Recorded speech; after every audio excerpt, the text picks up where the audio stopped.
What is up, Disney Plus fans? Welcome back to my channel. Today we are talking Phineas and Ferb, their return to television. This is Candace Against the Universe. If you guys are fans of Phineas and Ferb, as I am, lots of nostalgia for this show. Leave your comments down below, and if you were looking forward to this movie, be sure to smash that thumbs up button. Many more reviews to come this weekend.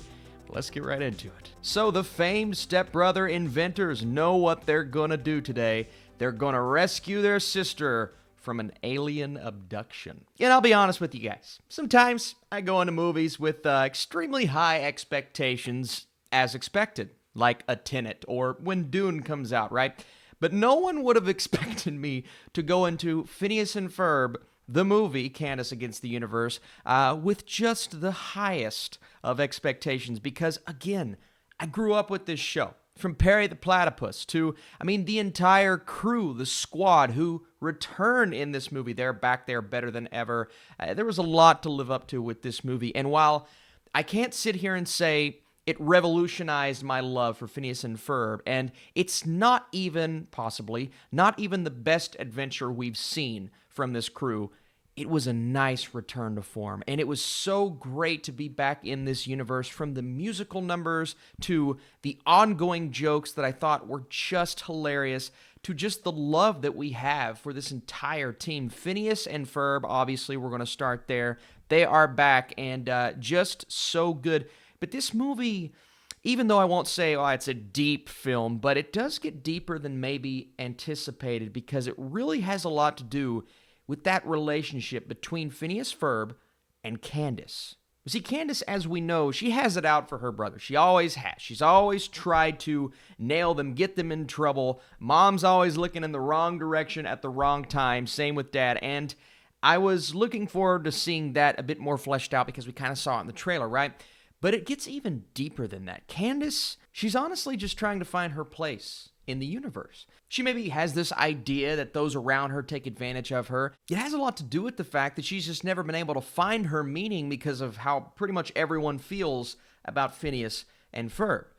And that's a difficult story to dive into, especially for a cartoon, one that has hit more adult themes in the past, but it still has that, I say younger fan base, but a lot of us have grown older. So I think we can respond much more to a movie like this as opposed to a more basic storyline. Now, it still has those cartoonish elements that we're used to and we expect, right? Sometimes the jokes don't necessarily land. The story itself is a little bit generic. Now, where the characters go, I thought worked really well for the Phineas and Ferb universe. But again, you kind of know where it's going. The villainous characters, there are a couple of things that happen in the third act, and I say, all right, well, this may be the weakest act, and it may be the most predictable element of the movie, but does that really matter if we're having a lot of fun? Because I don't think this movie set out to change the game. I think it set out to allow fans of the series. Now, non-fans, I don't know how you're going to feel about this. If this is your first time watching Phineas and Ferb,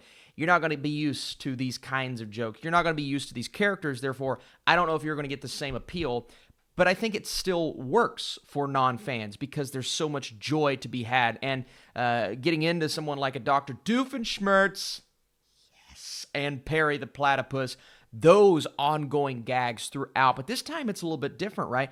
Doofenshmirtz is teaming up with our team here in Isabella and Baljeet and Buford and Phineas and Ferb.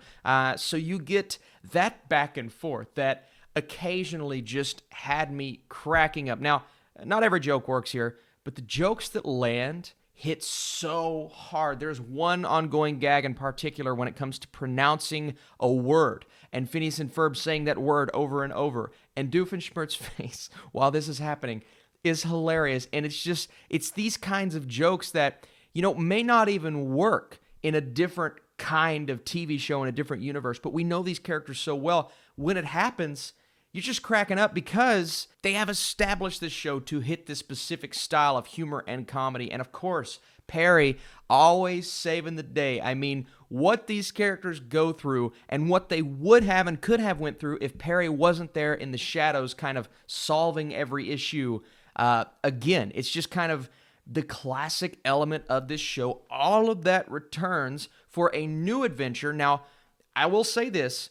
It does feel like a movie in a sense, but you could also say it feels more like an extended episode, but that's okay, right? As fans of Phineas and Ferb, that's kind of not necessarily exactly what we're looking for, but that works for what Phineas and Ferb is. The galactic adventure, the newer characters that we meet when we are in space, some great gags there as well. Again, a bit cliche when it comes to the reveals in that third act. And the third act does get a bit convoluted. It kind of goes overboard. It's big, it's grand, and some elements felt a bit jumbled. But again, these are just criticisms for a movie that gave me such a sense of joy while watching as a fan of this show. So at the end of the day, the spirit of the show is somehow captured perfectly here. That's a difficult thing to do. While it's not the best we've seen from these characters, there are so many moments that warrant this film's existence. Fans will be satisfied. As for my score, first off, if you guys like this review, if you enjoyed this video, be sure to smash that thumbs up button. And are you a fan of Phineas and Ferb? I'm going a 70%, a 7 out of 10 for this movie. I think the hype level, I'm so happy this thing paid off. Coming to Disney Plus tomorrow. That is Friday the 28th. And be sure to let me know if you guys feel the same way, or if you're on the other side and you were disappointed. You're truly the best. Thank you for watching. More reviews, New Mutants coming tonight. Oh my goodness, stay tuned.